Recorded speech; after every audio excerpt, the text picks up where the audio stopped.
Hey yo, coucou les gars, de retour pour une nouvelle vidéo, c'est encore moi, Eddie Kodjan. Ouais, je sais, j'ai disparu. C'est parce que j'étais en compo, hein. Vous qui allez venir à l'université de Caen là, ayez le moral, hein. Si vous avez pris de la confiance, parce que vous vous dites que dans votre pays vous avez de grosses moyennes, ici là, on va fouetter votre orgueil. Vous allez voir. Ne vous pressez pas. École de blanc est facile, non? C'est ce que vous vous dites. Vous allez voir. N'ayez même pas peur pour ça, même. Hein? Alors, aujourd'hui, je vais vous montrer comment avoir un dossier parfait pour votre demande de visa. Mais attention, dossier parfait ne veut pas dire visa accordé à 100%. Hein? Parce que pour les nouveaux, c'est surtout les nouveaux là qui sont beaucoup agités. Quand on dit visa là, c'est pas parce que tu as déposé tous les documents que tu vas avoir visa. Hein? Tu peux déposer tous les documents, respecter toutes les conditions, et puis tu vas pas avoir visa quand même. Mais le fait déjà d'avoir fait un dossier parfait, ça te donne plus de chances que quelqu'un qui a bâclé son dossier. On est d'accord, on dit aide-toi et le ciel t'aidera. Hein? Donc aujourd'hui, je vais aborder plusieurs points. Je vais parler déjà de quelle date mettre dans votre formulaire pour pouvoir entrer en France. Parce que oui, j'ai toujours oublié de le dire, mais il y a un côté de cohérence aussi qu'il faut avoir quand vous voulez mettre la date. Après, on parlera de l'hébergement. Quelle est la distance minimale entre l'école et votre hébergement? Quelle est la superficie que votre logement doit avoir? Pour ceux qui sont hébergés, quelle doit être la durée de votre hébergement et le type de séjour de votre hébergeur?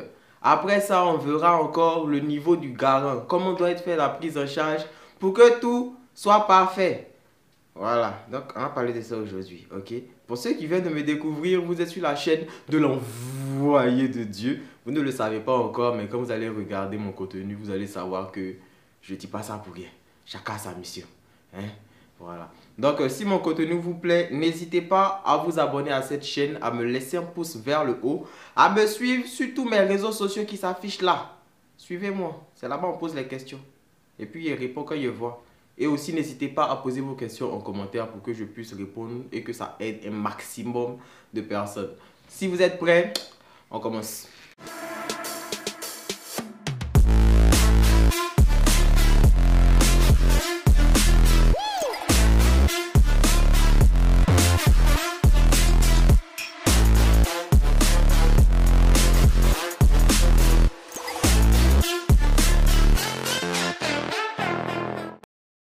De retour, alors je vais aborder le premier point pour avoir un dossier visa parfait. C'est la date d'entrée sur le territoire français qu'on vous demande lorsque vous remplissez votre formulaire de visa en ligne. Hein? J'ai déjà eu à parler de ça, mais j'ai oublié de dire quelque chose. Et vous aussi, personne parmi vous n'a eu la présence d'esprit de me demander. Hein? J'ai eu à vous dire, déjà ça va être pour ceux qui louent des logements. Pour ceux qui louent des logements, vous avez ce qu'on appelle un contrat de bail. Quand vous louez un logement, votre propriétaire doit vous donner un contrat de bail. Et sur votre contrat de bail, il y a une date à laquelle le contrat prend effet. C'est-à-dire, c'est à partir de cette date-là que vous pourrez rentrer dans le logement. Si vous louez un logement, vous voyez ça forcément. Hein, forcément. Donc, si vous louez un logement et que dans votre contrat de bail, vous mettez que la prise d'effet du contrat de bail débute en septembre, c'est-à-dire que vous allez entrer dans votre logement en septembre. Et que lorsque vous faites votre demande de visa, vous mettez date d'entrée dans votre demande de visa en juin, il y aura un problème. Parce que sur votre contrat de bail, on voit que vous êtes censé rentrer dans le logement en septembre. Maintenant, vous venez en juin. De juin à septembre, là, vous allez vivre où? Donc, il y a problème. Vous voyez? Donc, dans ce type de cas-là, n'hésitez pas à faire des lettres explicatives pour expliquer que, par exemple, vous avez effectivement un logement, comme le contrat le montre, qui débute en septembre.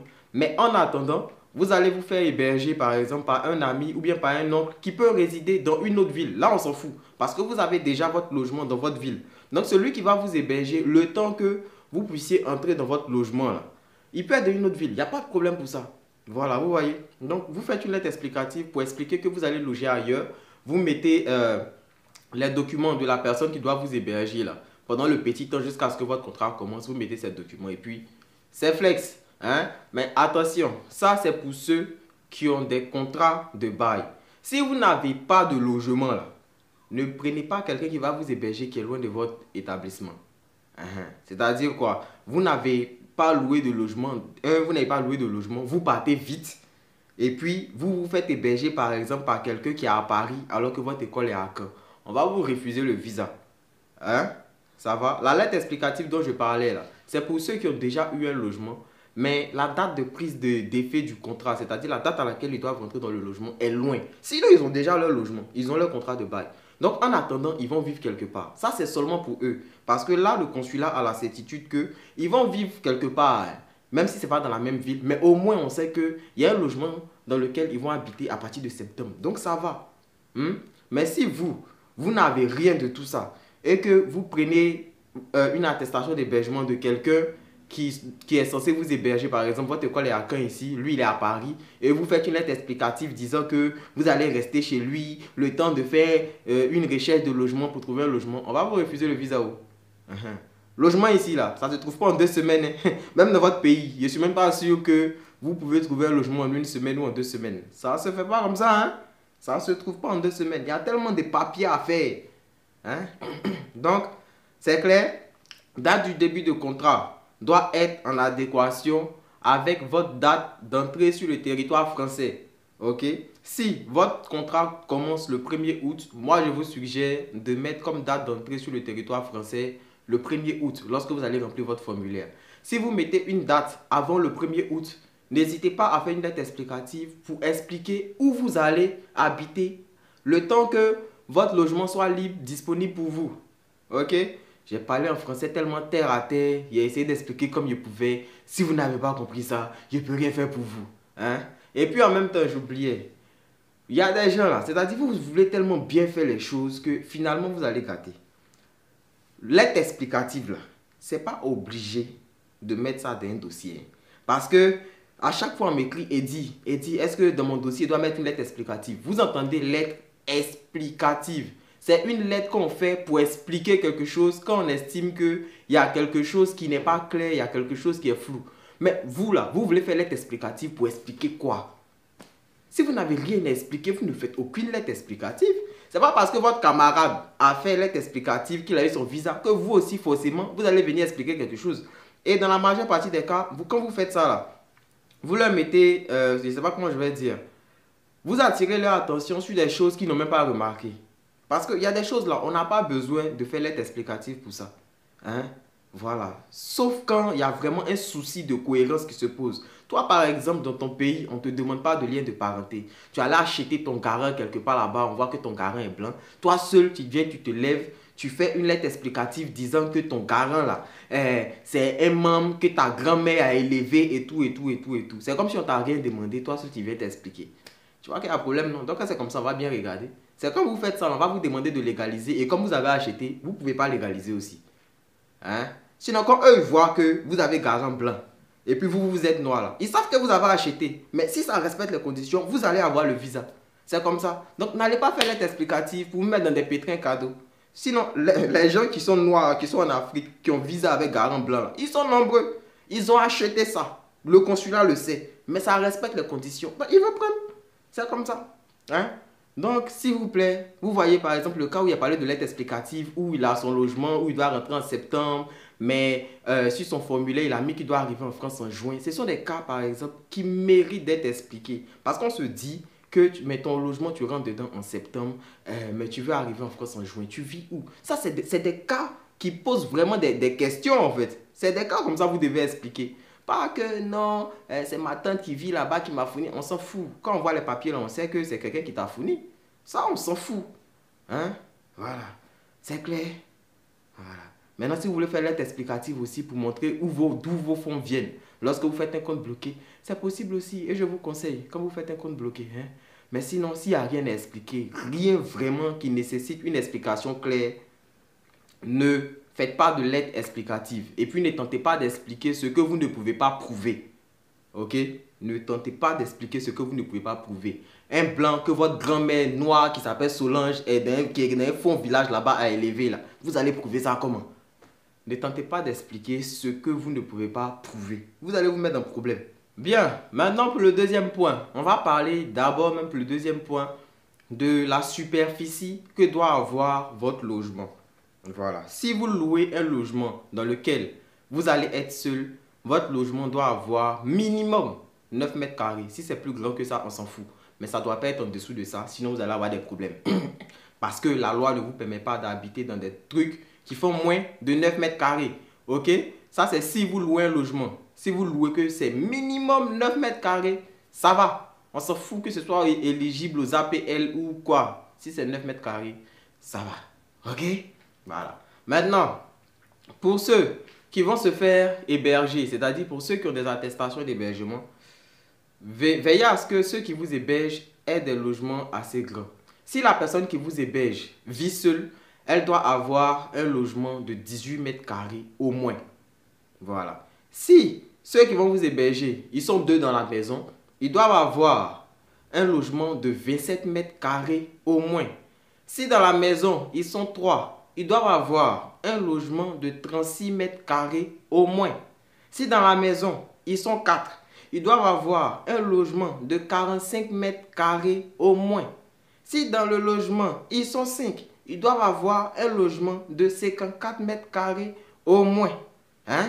Voilà, je sais que dans le logement, ils ne vont pas être plus de 5, mais s'ils sont plus de 5, ils doivent avoir un logement. S'ils sont 6, ils doivent avoir un logement de 63 mètres carrés au moins. Hein? Voilà, donc s'ils sont deux dans la maison, là, s'ils sont deux qui sont dans une maison de 60 mètres carrés, ne venez pas me demander si ça passe. Hein? Parce que je vous ai déjà tout dit. Ok? Voilà, veuillez vous connaître. On se connaît, ouais. Voilà. Donc, ça, ce sont les dimensions à respecter. Quelqu'un qui veut vous héberger, qui est dans un logement, qui fait moins de 18 mètres carrés, il ne peut pas vous héberger. Passez à autre chose. Ok? Voilà, c'est comme ça. Maintenant, après, pour ceux qui ont encore des attestations d'hébergement, celui qui va vous héberger doit avoir son titre de séjour valide sur minimum 3 mois. C'est-à-dire, si vous comptez arriver en France en septembre, quand on va prendre à partir de septembre, là, son titre de séjour doit être valable minimum 3 mois. Parce que le consulat demande d'avoir un logement définitif. Et ce qu'ils appellent logement définitif, c'est un logement qui a une durée moyenne de 3 mois. Donc, si quelqu'un doit vous héberger et que son titre de séjour expire dans moins de 3 mois à la date à laquelle vous devez arriver en France, la personne ne pourra pas vous héberger. Donc, vous allez devoir chercher autre chose. Ok? Maintenant, si la personne qui doit vous héberger a un titre de séjour valide de juste 3 mois, c'est-à-dire quand vous allez arriver en France, là, lui, son titre de séjour va lui rester juste 3 mois pour que son titre de séjour expire. Je vous conseille de faire une lettre explicative. Ça, par contre, c'est un cas qu'il faut expliquer et dire que c'est vrai, la personne a son titre qui expire dans 3 mois et après, la personne sera considérée comme en situation irrégulière. C'est pour cette raison-là que vous allez rester chez cette personne-là juste 3 mois, le temps de vous trouver un logement rapidement. Parce qu'après 3 mois, la personne ne sera plus en mesure de vous héberger légalement. Vous voyez, non? Parce que normalement, là, quand tu n'as pas de titre de séjour valide, tu ne peux pas héberger quelqu'un, tu ne peux pas être garant de quelqu'un. Vous voyez? Donc, si vous avez une attestation d'hébergement, si vous comptez arriver en France en septembre, et quand je dis ça, je fais référence à la date que vous avez mis dans votre formulaire. Si dans votre formulaire, vous avez mis que vous arrivez en France en août, à partir de août, là, celui qui vous héberge, son titre de séjour doit être valide au moins août, septembre, octobre. Voilà, au moins. Si ça expire en septembre, il ne peut pas. Donc, à partir de la date que vous allez mettre sur votre formulaire, le titre de séjour de l'hébergeur doit avoir une validité de 3 mois. Et si ça fait 3 mois, en tout cas, si ça fait moins de 1 an, si son titre de séjour fait moins de 1 an, je vous conseille de faire une lettre explicative pour expliquer que vous allez rester chez la personne pendant 3 mois. Voilà, le temps de vous trouver un logement sur place. C'est mieux. It got for you? C'est rentré? Ok. De même, pour ceux qui vont louer un logement qui aura un contrat de bail, votre contrat de bail doit avoir une durée minimale ou minimum. Bref, vous choisissez ce que vous voulez. Mais le contrat ne doit pas être inférieur à 3 mois. La durée du contrat, ça ne doit pas être inférieur à 3 mois. Parce que, comme je vous le disais là, ce qu'ils appellent résidence définitive, c'est un logement où vous allez rester pour au moins 3 mois. Donc, si votre contrat, même là, la durée, c'est 3 mois, on considère ça comme résidence définitive. Donc, il n'y a pas de problème. Si l'hébergement que vous allez avoir, vous êtes hébergé pour au moins 3 mois, il n'y a pas de problème. OK? Voilà. Maintenant, on va parler du côté financier, du côté sous, du côté garant. Voilà.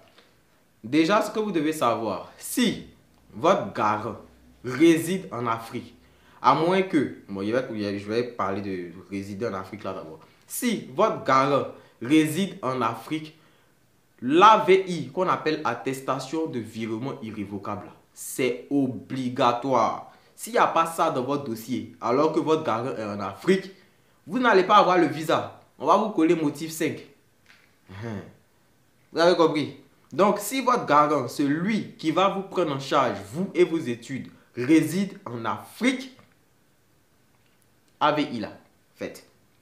Ok? Et en même temps, je vais répéter encore. J'ai dit ça tous les jours, mais comme il y a des nouveaux qui viennent, qui me posent toujours les mêmes questions.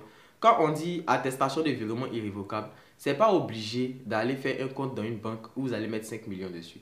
Je prends toujours moi mon exemple. Moi, mon exemple là, hein, c'était mon papa qui était mon garant. Lui, son compte là, il n'avait même pas 5 millions dessus. Mais ça allait là, ça suffisait. Donc, il est allé voir son gestionnaire. Son gestionnaire a fait ce qu'on appelle l'attestation de virement irrévocable de 615 € qui partait du compte de mon papa vers un compte que moi j'allais ouvrir quand j'allais venir en France. C'est-à-dire quoi? L'argent que moi il devait recevoir là, ils allaient prendre ça sur le compte de mon papa là-bas pour me transférer. Et c'est parce que c'est à partir de lui son compte que ça passe là. C'est pas à cause de ça dire que c'est mon garant. Parce que c'est dans son compte ils vont prendre pour m'envoyer. Et comme c'est dans son compte que ça passe, c'est lui mon garant. Hein? Donc si vous avez des garants qui sont en Afrique où il n'y a pas d'AVI, ils ne sont pas vos garants. Parce que s'il dit quelqu'un se porte garant pour vous, l'argent doit quitter de son compte vers le vôtre. Donc vous allez faire une attestation de virement irrévocable où il va utiliser lui-même son compte bancaire pour vous transférer de l'argent à vous quand vous allez arriver en France. Donc même quand vous avez un garant qui est en Afrique, là, il va vous faire AVI. Sans faire compte bloqué, il peut utiliser son compte courant pour vous faire l'AVI. Chaque fin du mois, on va lui couper 400 000 francs, 615 € sur son compte bancaire pour vous envoyer ça. Hein? Bon, après ça, il dit qu'ils vont couper 615 €, mais en vrai, on sait que les gars ne coupent pas, quoi. Ils ne coupent pas, c'est juste une garantie comme ça pour le consulat. Mais sinon, le consulat même sait que vous ne recevez pas les 615 €. Hein? Donc, n'ayez pas peur. Maintenant, pour ceux qui ont des garants qui sont français, mais qui résident en Afrique, là, il peut y avoir une exception.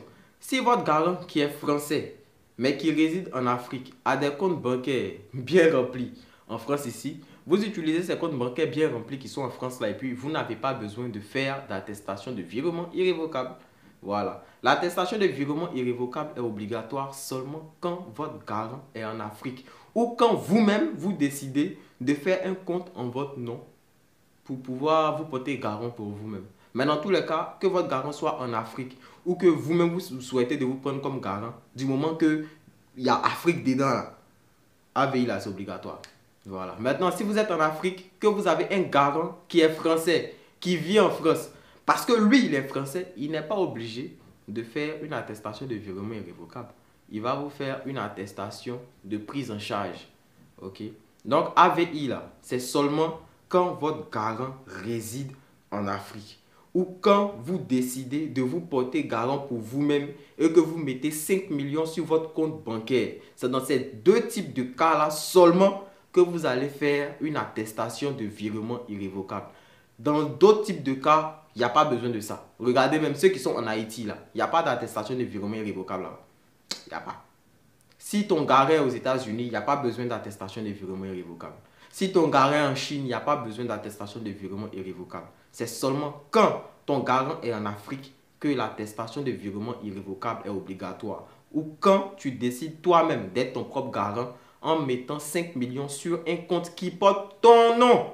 Je précise, hein, ton nom. C'est si le compte porte ton nom que tu es ton propre garant. Sinon, si le compte ne porte pas ton nom, on va demander les sources de revenus de la personne que tu vas utiliser pour son compte pour faire. Et s'il ne touche pas beaucoup, vous avez problème, quoi.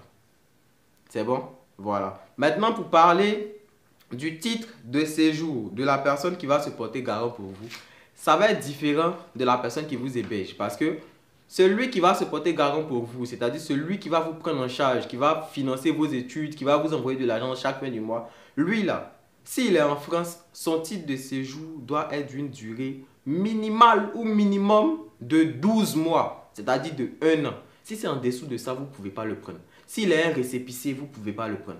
Voilà. Parce que vous allez entendre les gens dire, quand il y a récépissé, c'est pas grave, mais c'est dangereux. Parce que même après un récépissé, on peut ne pas te donner ton titre de séjour. Donc, il n'y a aucune preuve que tu seras renouvelé. Voilà. Donc, si vous avez votre garant qui n'est pas en Afrique, qui est en France, qui est quelque part, en tout cas, s'il est étranger d'un pays qui n'est pas en Afrique, son titre de séjour doit avoir une validité minimale ou minimum de 12 mois. En dessous de ça, vous n'allez pas avoir visa là. Hein? Voilà. Donc, j'espère que je suis bien rentré dans les trucs et que j'ai bien répondu à vos questions. Vous voyez comme il me décacasse pour venir expliquer les choses. Mais pour vous abonner là, c'est pas là. C'est Dieu qui a vous. Bref, je vais m'arrêter là. N'hésitez pas à poser vos questions en commentaire et à me dire si vous souhaitez que j'aborde des sujets que je n'ai pas abordés dans cette vidéo. On est ensemble.